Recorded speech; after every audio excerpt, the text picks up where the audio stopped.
Good afternoon, everyone, and my name is Warren. I'm the CEO at Msunduzi Hospice, and it is my great privilege to be here in the home of Ashika this afternoon. Ashika is the relative of a patient of ours, and we are taking this opportunity to engage her in conversation around her experiences of Msunduzi Hospice and the care that we provided for her dad. So, Ashika, on behalf of Hospice, thank you for welcoming us into your home this afternoon and this opportunity to talk and share around the experience of the care that you have your dad experienced and your encounter with that. So maybe you would like to start by just saying a few things by way of introduction. Sure. Thanks, Warren. Like you mentioned, my name is Ashika. My dad was a patient at hospice. He had a rare form of cancer. It was one of the very uncommon ones, carcinosarcoma of the bladder. Very rapid spreading, very aggressive type, and it literally was 4 months from diagnosis to him passing on. And it's such a pleasure, really, to have you here. In my engagement with hospice, I think, there wasn't enough awareness, even for myself, after engaging with you, and I didn't really understand what hospice does. And I promise you, I was just so overwhelmed. I was really, really overwhelmed with gratitude through the experience and the care and the level of interaction. It was just really, really, I usually have a lot of words, but I think, I was so humbled and so grateful that words are even escaping me.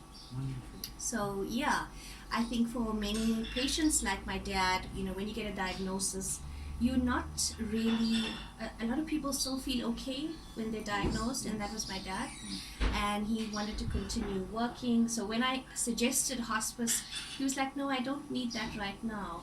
But I don't think people understand how important it is for patients and families alike for this engagement to happen very early on. And fortunately it happened while he was still able and before he got really ill. So I was very grateful for that. And I just think in the first meeting, there was so much more that I understood about hospice and its offering, which is more than generous. And wow, I was just really, I don't think I'll run out of words to say how amazing it was to have a support structure like that. So yeah, the awareness generated for patients, for families, my absolute advice is the moment you're diagnosed, this is where you need to be. This is where you need to be, because there was so much that I didn't know. There was so much that I didn't understand about the progression of this ailment. We are not equipped as families of patients for palliative care. I didn't know the first things. I didn't know symptomatically what to watch for. Although I had extensive engagement with these doctors, I'm not a doctor, and just having someone come here on the first meeting and say to me, oh no, because my dad was losing a lot of blood, to say, well, no, you need to go back to your oncologist, this is what you need to do. That was a really, really big thing for me, the guiding hand. So yes, from an awareness perspective, definitely patients, families of patients, as early as you can. You have mentioned that your dad has passed on. Yes. And today is an auspicious day in terms of the 40 days, Yes. Which is an important day in the Hindu calendar for after the death of a loved one. But talk to us a little bit about the experience of the care that you have had after the passing of your father. I think, during and after, those are such important phases, and especially this 40-day period, and you can see why it was suggested like that traditionally, because so much happens in that time, and there's a lot of doing just after the death, and there's not enough time to assimilate the experience. So by 40 days, you're really in your grief. You're really feeling that loss. You really everything is quiet. The activity is gone. There's a lot of activity when someone's ill. That's right. And the care team, Sister Maggie, she was literally on call. And although I have a career in personal development, but it was so nice just to be a grieving child. It was really awesome to drop all of those titles and to just be in my humanness and have somebody who can understand, wow, this is really earth-shattering for you. And just human to human, I think it was absolutely amazing, to have that level of connection. And it's not just that you guys provide a service, it's you become part of families, and Sister Maggie has been part of our family. She shared in my dad's 13th day. The 10 and 13 days are traditionally an auspicious time for us, and she shared in those days with us because it was just a very small gathering. So that was really special. It was really special to share those milestones with hospice even after my dad had passed away. Fantastic. You touched on something that's very important to me, that in losing a loved one, in someone passing on, we shed our titles. We become what we are, a human being. Yeah. And it's that touching of other human beings, of being together, that is so 100%. valuable, and sharing that is really important. You mentioned that you are involved, or your career is personal development, life coach maybe, if you pardon me the words. How do you think your experience as a grieving daughter are able or will in the future enhance your abilities, your skills as a life coach? Do you think this is going to have a... Tremendously. I think, experience is its own teacher. Yes.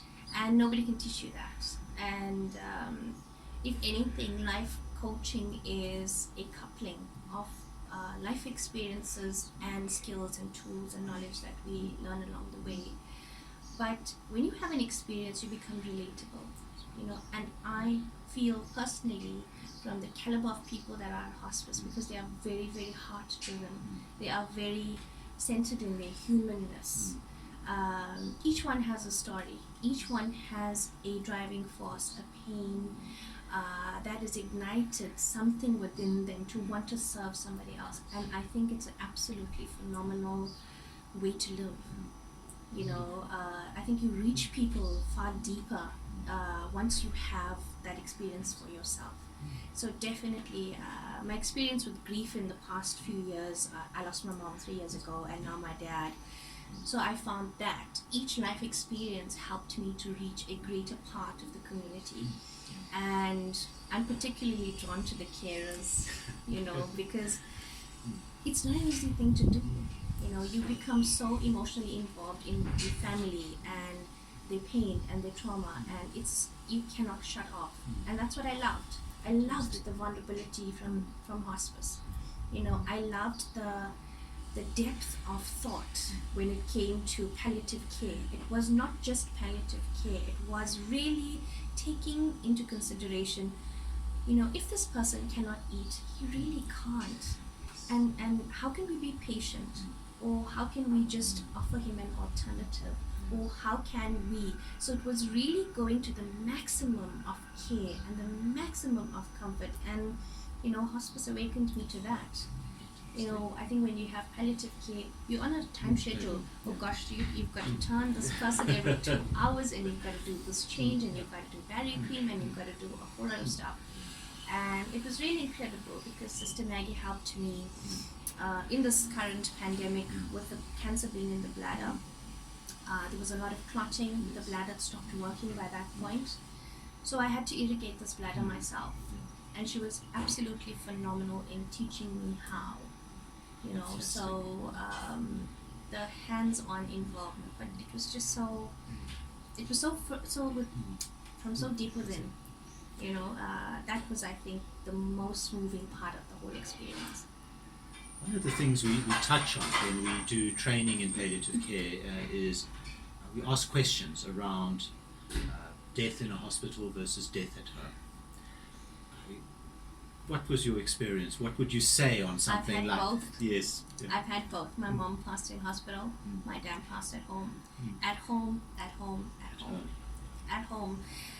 I don't think anybody can care for somebody, for a loved one more than their own, you know, and firsthand I experienced that. And obviously being my dad, you know, giving him a bath and taking care of all of those really intimate needs. Sometimes it's difficult when it's a father and a daughter, but it was such a deeply spiritual experience because it was a complete surrender and a shedding of that ego. And you know, he said to me, "I'm really sorry that you got to do that." And I said, "Well, I'm really blessed to have the opportunity, you know. There's no other way I would have this. I don't know how would a nurse be patient with you.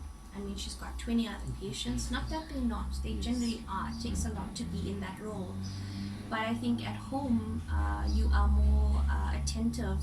I mean, if you know how, and hospice was great that way. They really showed me the how, which I had no clue of. But so yeah, at home definitely. The experience that you went through with your dad prior to his passing, do you think that shared vulnerability enhanced, grew your relationship with your dad in the last weeks and months of his life? Definitely. I think death is an awakening, you know, and every time you go through death, it awakens you more to your own mortality. Yes. You know, so it really gave me an opportunity to again live in the moment every day, walking with cancer, symptom after symptom. The symptoms were literally day by day. You were saying that there was a deepening of that connection between you and your dad over those weeks and months, and that shared humanity, the shared vulnerability of a daughter looking after a father. So you want to just carry on talking a little bit about that? I think, you know, like I was saying, death really wakes you up to your own mortality. And from the diagnosis, I felt more. I'm alive, you know. Every day was one more day. It was one more opportunity. It was one more chance for me to express how much I loved him. And we did that in several ways. As you know, with the cancer patients, the loss of appetite is sort of the first, you know, things to go. So food became a value, you know, and so I would do meal preps every single day. My baking skills improved. And, you know, as I recreated childhood memories, things that my mom used to make, and we would share them, and we would speak about everything and anything, you know. We would speak about our fears, and there were some very, you know, deeply saddening moments that we don't know when's the last moment, you know, and it was so real, and it was so, I think it's something that we all need to embrace, because if we can really do that, I found myself really, really in the wealth of life in those moments. Because he wasn't scared, you know. For me, my dad didn't lose to cancer, you know. I think healing is not always recovering from illness. Healing is really dying free. It is dying free of resentment. It's dying free of anything that's holding you back, guilt and fear. And, you know, he really took it head on. From the day he got diagnosed, he was in such an acceptance. I mean, I think it took him a couple of minutes to register what they had said. And then he was like, okay. That's such a powerful testimony to the value and of the dying experience, that it can be a valuable experience to a person's personal journey towards wholeness and growth, which really is necessary for all of us, because we shy away from mortality, from our dying, and we shy away from these things that are so difficult for us to face. And I'm so pleased to hear you speak openly it was about incredible. this. You know, I think I realized the value of my own breath, because my father was oxygen dependent. Because of the blood loss, he went into a cardiac failure. So he was in hospital They gave him a blood transfusion, but by that time he had already suffered cardiac congestion and he was really strained on breathing. So it was home oxygen that we were monitoring as well. And I promise you, when you can, I would sit and watch him breathe through the night, and it was strained, you know, it was really laboring for breath. And I looked at it in two ways. I mean, I think if you're looking at it in a linear view, it's real suffering, you know, but if you're looking at it from a spiritual perspective, it's an absolutely immaculate process, you know, how the body sheds itself and how it will shut itself down. And when you look at that breath, watch a dying person breathe, and you will value your breath, you will value your life, you will value everything in its entirety to such a great degree when you can watch that. Fantastic. You know, so it was a deeply transformational experience. Ashika, thank you for sharing this really personal and in-depth experience that you've had over the last months with your dad. If there was one or two things that you would like to say to those who support the work of Msunduzi Hospice in general, what would be one or two things that you would like to put out there to those that are our funders, our donors, those that support our events and things like that? I wish everybody would support you. I'm really from my heart and soul. I wonder sometimes, you know, if the people that do fund you understand the magnitude of service that this is.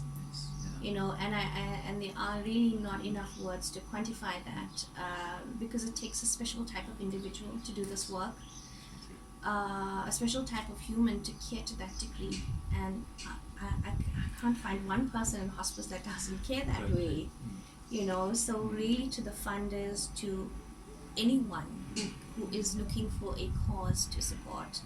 I myself did not know when I pledged my time years ago. I mean, it's just in my giving, you know, and I was amazed because hospice was among the few that I've dedicated my time to, and to have that return in that multitude was so, I was just sitting there and just watching this grace upon me. It was so humbling. So yes, definitely to funders, I think, you know, if someone is looking to fund a cause, you must know what you're funding.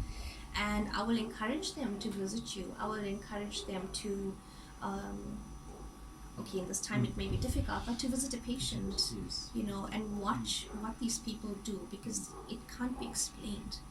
It can't be explained. The magnitude of what you do cannot be explained. It can only be experienced.